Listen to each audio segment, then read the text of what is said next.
As usual, we're all here gathered to listen to a Dharma talk. And the topic for today is, can we prevent the effects of bad karma from ripening? And the speaker is a well-known personality, I suppose, who needs no further introduction. So let's call upon our Chief Reverend, K. Sri Dhammananda, to give us a talk on this topic. Sorry for the delay. I had to attend a memorial service conducted in honor of Venerable Pai Shen, who passed away in Taiwan. So this subject, the karma that we commit during our lifetime, still many people do not know whether we can overcome or suspend or eradicate certain karmas committed by us. If not, it is compulsory. That means no one can escape without paying the consequences of the karmas that we have committed. There are three things that the Buddha has rejected in his teaching. They were very age-old beliefs. These three things: everything that which exists in this universe are created by a supernatural living being. This belief is very strong today, even in those days. The Buddha rejected this belief. Second belief is, all our pleasant and unpleasant experience that we are facing today are due to our good and bad karmas that we have committed during our previous birth. The Buddha rejected this belief also. All those things which we like or not, pleasant or unpleasant, favorable or unfavorable, all these occurrences take place due to any causes, coincidental. The Buddha rejected this belief also. Now remember these three theories. The Buddha is the only religious teacher who rejected these three beliefs. I repeat, everything that which exists in this universe was created by a supernatural being. The Buddha said no. All our pleasant and unpleasant experiences that we are facing in our day-to-day life are due to our previous karma. The Buddha says no. If not, all these occurrences, incident, pleasant and unpleasant things take place without any reason, without any causes. The Buddha says no. Here we had to pick up only one item, karma. That means the other religions that which existed during the Buddha's time also believe that we are the puppets or at mercy of our previous karma. The Buddha analyzed this and explained certain incidents, but not all. Certain pleasant and unpleasant experiences we experience due to our previous karma, but not all. This is the Buddha said. He said, there are many other causes, not only karma. There are many other causes, not only God. Imbalance of elements and energies in this world is one of the main causes. We are experiencing so many uneasy, unpleasant, unhappy incidents because of this. Imbalance of the elements and energies. Then, our own behavior, our own way of thinking, our own character, our daily routine are responsible for many of those pleasant or unpleasant experiences. Not only our previous karmas. Our temperaments, our moods, our attitudes are responsible for many of our experiences, good or bad. That is why the Buddha says our previous karma is not the only cause. There are so many other causes. And those who do not believe in karma, those who do not believe in God, depend on these other forces or causes. So, the main subject this morning is this: whether we can overcome or whether we can escape. If not, we can eradicate completely the bad effects of the karmas committed by us. If we say that there is nobody to forgive our sins, there is nobody to save us from suffering, there is nobody to eradicate our bad karmas, then we feel some sort of insecurity feeling or loneliness that there is nobody to attend to us. Then the other religionists take the advantage. They can say very easily, so according to your religion, you have no God who can forgive your sins. And your religions also teaches that you cannot escape from the bad effects of your bad karma. But according to our religion, they say, there is a God who can forgive your sin, who can save you. Naturally, you prefer that religion. Whether it is right or wrong is not the important thing here. What you need is to escape from your bad karma. If another religion come and promise, then you prefer that religion. Now let us define what is karma. First, we can divide into two groups. Karma means ordinary karmas, good and bad. Karma patha, very heavy karma, that means completed all the available factors to commit a bad karma. Without completing all the available factors, we also create karmas. But they are not very heavy and easy to escape from them. But when you have done this, by fulfilling all the necessary factors, that particular karma become very heavy karma, not so easy to overcome or to escape. Now let me define. Take only one item, then you can understand the rest. The act of killing. We know it is a bad karma. We commit a sin by destroying a life. The way how Buddha has defined, analyzed this. He says there must be 5 factors for us to complete in order to become a heavy karma.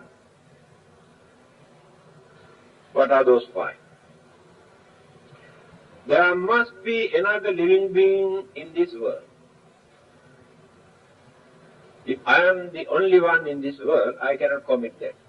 there must be another living being. That is the first one. Second one, I must know that this living being is alive, got life. I must know that. Because there are certain living beings that we cannot identify whether there is life or not, whether dead or not. If we do not know that there is life, we cannot commit this karma. We may destroy that life if we are not aware of that. There is life, we cannot commit that bad karma. I know there is a life. This is the second factor.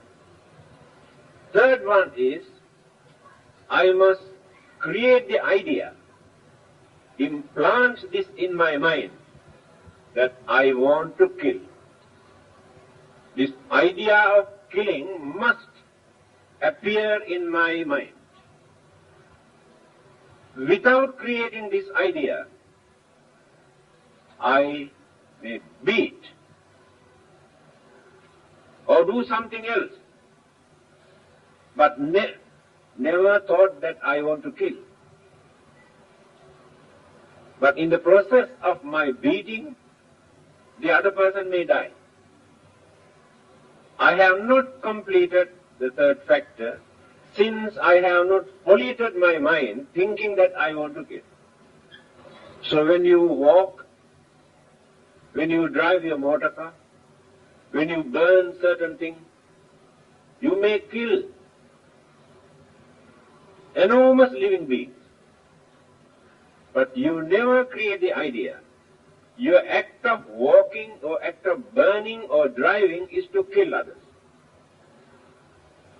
So you cannot create that particular bad karma, although many other living beings may die because of your driving or walking or burning or digging. Third one. Fourth one, simply by creating this idea that I want to kill, I cannot complete this. I have to adapt some sort of method, either by shooting or cutting or stabbing, if not poisoning. There must be some sort of method. Now that is the fourth one. So we have gone up to the fourth item.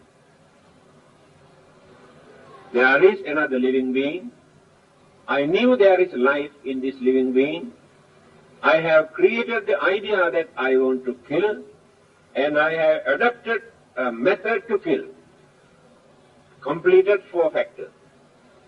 But that living being did not die. But I have completed all the other 4. So this act of killing that I have created in my mind cannot become a heavy bad karma, because the last one is not completed. If that one is completed, then all the 5 factors are completed. Then this will become a heavy karma that is called karma patha. Not so easy to overcome. But there are many other karmas that we commit without doing anything, without uttering even one word, simply by creating the ideas in our mind. Through our mental pollution, we create bad karma. But these karmas are not very heavy. By creating more and more heavy good karmas, we will be able to overcome them, postpone or suspend. If not, distinguish or evaporate or disappear. During our lifetime, we say within one day, within 24 hours, enormous good and bad karmas that we accumulate through our mind, words and actions. If we can accumulate, there may be a few thousands or millions, because every thought can create karma, either good karma or bad karma. When you develop your hatred towards another person, at that time you create bad karma. Not bad karma, you create karma. That karma is bad, not good one. When you worry for something, that mental pollution creates a bad karma. When you develop a strong craving towards something with selfish ideas, that thoughts create bad karma. When you use harsh word, vulgar or wicked word to hurt others' feelings, every word creates bad karma. When you do something with selfishness, with anger or jealousy or grudge, you create bad karma. So now you can imagine how many kinds of bad karma that we commit every day in our day-to-day life. But all these karmas are not very heavy. If we haven't got enough good karmas to support us, to protect us, then those karmas, those bad karmas get the chance to attack us, affect. Then the belief that we can get rid of the effect of the bad karmas by praying to a God, by praying to a Buddha or Bodhisattva, not accepted by the Buddha. It is not in the Buddha's teaching. It is impossible according to the Buddha. You cannot get rid of the effect by worshipping or praying or offering. You cannot get rid of the effect by performing religious rites and rituals and sacrifices. This belief also very common. By performing various kinds of sacrifices in the name of God, people believe they can wash away their sins, but rejected by the Buddha. Again, still there are some people who believe by torturing their physical body, burning, or cutting and poking here and there, or starving without taking food, they can wash away the sins committed by them. This belief also rejected by the Buddha. He says, your physical body is not responsible for the bad deeds that you have committed. Your mind is responsible, not the body. So by torturing this physical body, you never gain anything. Then some others, taking holy bath in certain holy places, still they maintain this. And using some sort of talismans and mantras for recitals, the Buddha says impossible. Now you can understand how he has rejected many of those existing beliefs amongst various religious groups. Now then, what is the Buddhist method? There must be some sort of solution, because we are ignorant. We are leading worldly life. Worldly life, married life, household life. To do business, cultivation, to deal with the public. You must have some sort of technique for your personal gain. So all these techniques that you adopt are not very honest, not respectable. Then bluffing, swindling, smuggling, cheating,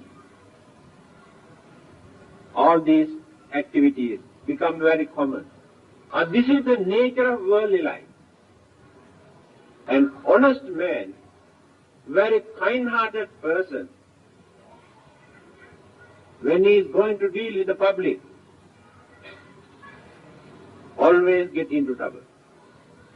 Become very soft ground for others to dig.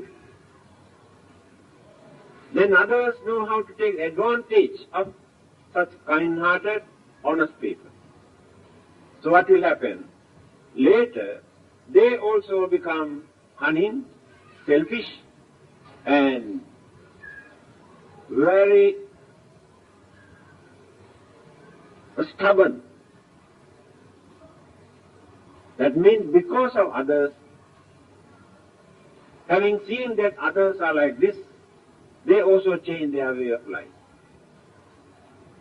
This is the nature of worldly life. Those who cannot agree with this way of life, in the end, decide to renounce.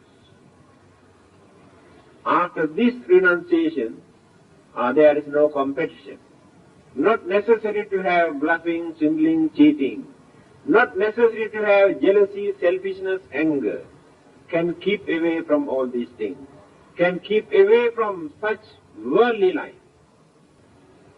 But in your case, although you are trying to be religious, to be good, it is a very big battle. So your duty is try as much as possible that you can. Don't try to go to extremes. If you try to go to extremes to be a religious person, your way of life can become nuisance to others. If you are going to associate with others. The Buddha started his mission with middle path. Start with middle path. Go through the middle path. Then, gradually, step by step, you can go on developing, cultivating, according to your knowledge and understanding and maturity and age and experiences. Then, still I did not give the answer to this question, whether we can overcome certain bad karmas committed by us. If it is possible, then what is the method? So just now I told you, we don't believe that God can take away our sin. It is impossible. We don't believe worshipping, praying to anybody that we can. We don't believe by performing rites and rituals we can get rid of this. We don't believe by reciting mantras or charms or black magic that we can get rid of this. Then what is the method? In Dhammapada, there's a saying, Yocha pubbe pamajjitva vajja sona pamajjati soimang lokang pabhaseti abha mutto chandima. Due to our ignorance, misunderstanding, or wrong concept, we may commit evil deeds or bad karma. Later, when we come to know, when we realize all those activities that we have committed are wrong, they are bad karma. So this realization appeared later. Now then the Buddha says, you should not create frustrations or disappointment. Example he given, has given this. So imang lokang pabhaseti abba mutto chandima. Chandima means moon. When the moon is covered by the dark cloud, we won't get the moonlight. So that period is just like the time that we are committing bad deeds. Our minds are clouded. That is why we commit bad deeds. When the dark clouds are no more to obstruct the moonlight, again we get the brightness. So in the same way, by realizing the things that I have committed are wrong, they are bad karma, then determine not to repeat, not to commit such bad deeds, then the dark clouds around the minds also, then a realization, brightness, understanding appear in the mind, just like the moon. From that day onwards, you change your way of life.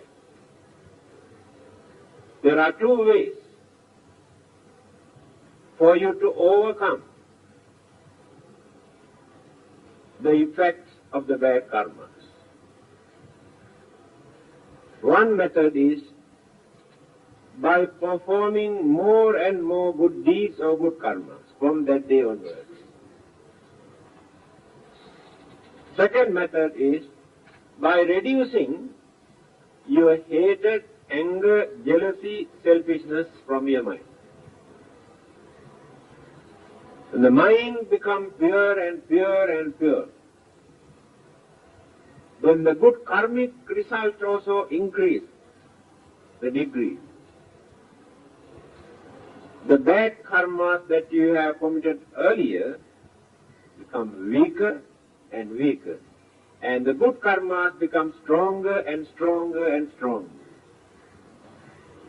Then, as long as you live, you can maintain some sort of hopes and confidence because of your good deeds and some sort of purity in your mind. After your death, again you get the chance to be born in a good positions or conditions, although the bad effects of the karma still remain, but no chance to come forward, no chance to affect, no chance to interrupt you, but remain dormant. When the good karma started to reduce, going on reducing, that means you neglect your duties. Then those hidden bad karmas again get the chance. This is the uncertainty in our life. That is why the Buddha advised us, very strongly he advised us. It is not so easy for you to maintain this life after life. How many times can you maintain this? Uncertainty is there. That means every day you have to accumulate certain degrees of good karmas.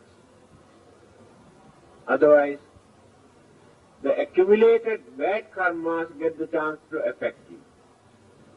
On the other hand, every day we are also committing certain bad karmas. Otherwise we cannot live in this world. So going on accumulating. Could not escape from certain bad deeds. Doing bad things, committing evil deeds, and disturbing, bluffing and interrupting, harming others are very common. Very easily we can commit. But to do some service to others, to sacrifice for the benefit of others, to maintain kindness and honesty in our mind are not so easy. We have to learn and think and determine and understand, and there are many things we had to do earlier to do some good service. But to do bad thing, there is nothing to learn. Naturally, by birth, small children, they learn all the dirty things. But good things, very hard for them to learn. This is the nature of early life. That is why our religious knowledge is important. Then, there are certain heavy karmas, just now I mentioned. Although you accumulated certain good karmas, still the bad karmas can influence your life, since you have completed all the factors. Again, we can divide all our karmas into three groups. The effects, good and bad effects that experience only within this lifetime,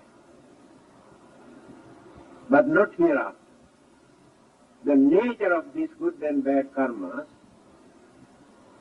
is such, we cannot carry the effects to our next life. No power. If we did not experience the effects, all those karmas disappear. Cannot carry. They become powerless. What is the reason? The reason is the mentality, the nature of our mind. Mental activities in our mind at that time when we have committed this. Experience good and bad results only within this lifetime. Then certain karmas, good and bad both, we can experience the effect only in the next birth, not within this lifetime. After our death, when rebirth takes place, in that particular place we experience good and bad results. The reason is, so when we have committed this particular bad karma or good karma, the nature of our mind that we maintain at that time. Can you understand the meaning of this word, the nature of the mind? When we do certain things, we develop, we use either anger or jealousy or grudge or ill will or ignorance, if not greed, selfishness. So the effects also we experience according to the nature of our mind at that time. Again, how far we have increased our anger to do this. How many degrees we have increased our hatred to do this bad karma. How many degrees we have developed our selfishness to do this. So the effects also we experience according to the nature of our mind. Now on the positive side, we do some good karma. How far we have developed our saddha, our confidence, our faith, our belief, and how far we have developed our kindness and compassion and kindness, how far we have reduced our greed and selfishness to do this. So the good results also we experience according to the nature of our mind. There are three things from the positive side. සෝමනස්ස සහගත ඥාන සම්පයුත්ත අසංඛාරික. First thing, there must be confidence and happiness in our mind if we are going to do some meritorious deeds. Not for the namesake, not as your duty. That means wholeheartedly. Confidence, happiness. These two must be there in your heart, in your mind, when you are going to do some good deeds. That is the first thing. Jnana sampayutta. You must know why you are going to do this. For what purpose? Be wise. Understanding must be there. You must know the significance why you want to do this. Just to please somebody? If not, just there's no way to escape.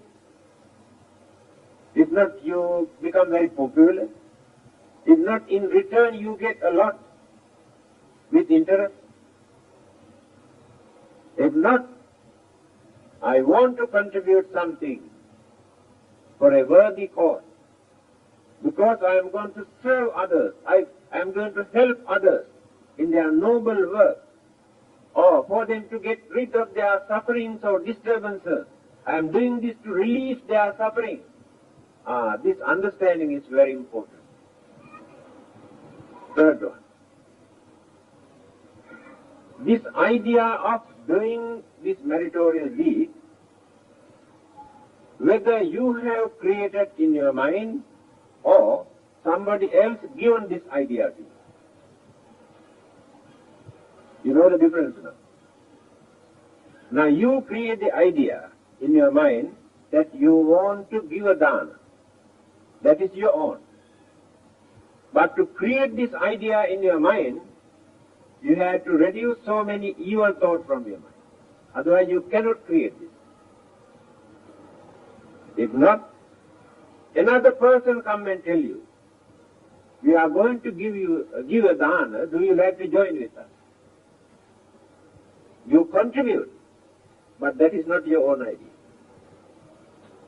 So when you are going to experience the good results, you can see the difference. If it is your own idea, you experience more good results, because idea was created by you.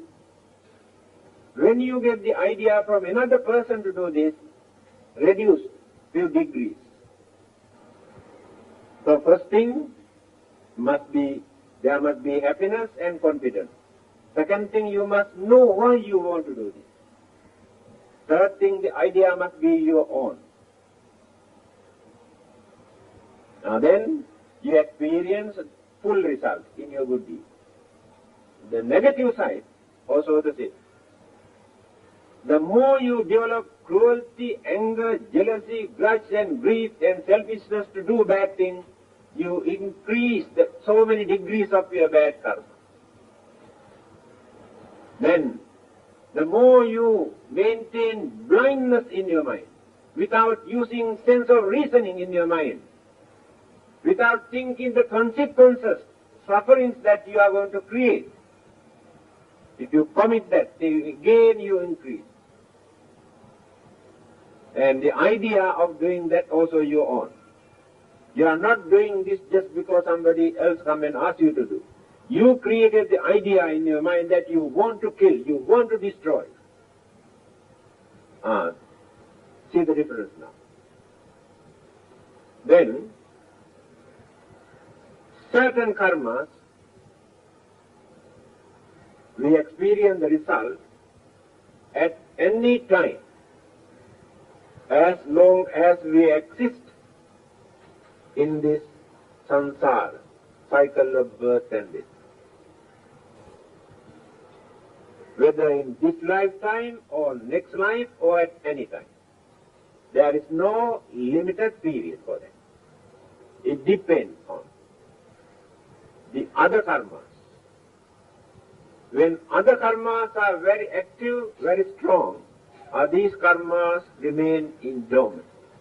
When the other karmas are not active, not very heavy, then one of these karmas comes. Na antalikke na samudda madhye na pabbatanan vivarang pavitra. Also in Dhammapada. You cannot escape from the effect of bad karma by hiding somewhere. There is no place for you to go and hide. In the whole universe, there is no place for you to go and hide, to escape. But if you know the technique, the method, how to overcome, you can. The method just now I mentioned.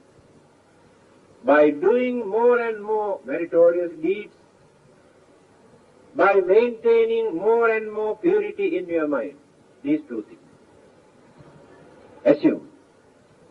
You go on meditating, reducing your evil forces from the mind, cultivating all the good thoughts. Then the effect of many of those bad karmas also goes down and down, because your mind becomes more energetic, more powerful mental energy. Again, you are going on performing so many meritorious deeds, helping others, assisting others in various ways. All are meritorious deeds. Then you maintain more happiness. You gain more confidence in your life. Again your mind becomes very strong force. The more you develop your happiness and confidence and hopes in your mind, in good way of life, the bad effect of the karma also goes down. Then you can continue this way of life until you attain your final goal, until you attain arahanthood, until you attain nirvanic bliss. Then all the bad karmas that remains in the waiting list also disappear. No more, cannot catch you. This is the way how to forgive your own sins, how to overcome your sins, how to escape your sins, but not by worshipping and praying and offering to any god. Another person cannot take away your sins, but you know, because you are the one who handles with your mind. Another person cannot wash away anything from your mind. Are you happy now? So don't worry. When others come and tell you, our God can come and take away your sin, then you can say, I also can take away my sin. Don't worry about it. Any questions? 5 minutes.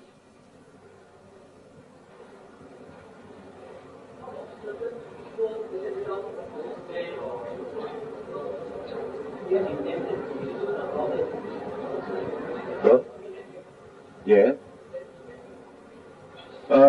It depends on the motivation. Motive, why you want to do this. We may commit certain bad deeds with good intention, but no selfishness, not for our own benefit, not for our own living, not for us to enjoy, but to help others, to protect others, to save others. Although action is bad, the intention, the motive is good. Then the effect also reduces, because you have not done that with selfishness. If there is no selfishness in your act, you reduce. But there is some sort of bad effect, definitely, because action is wrong. And we have done this intentionally, not unintentionally. Yes, any more questions? No more.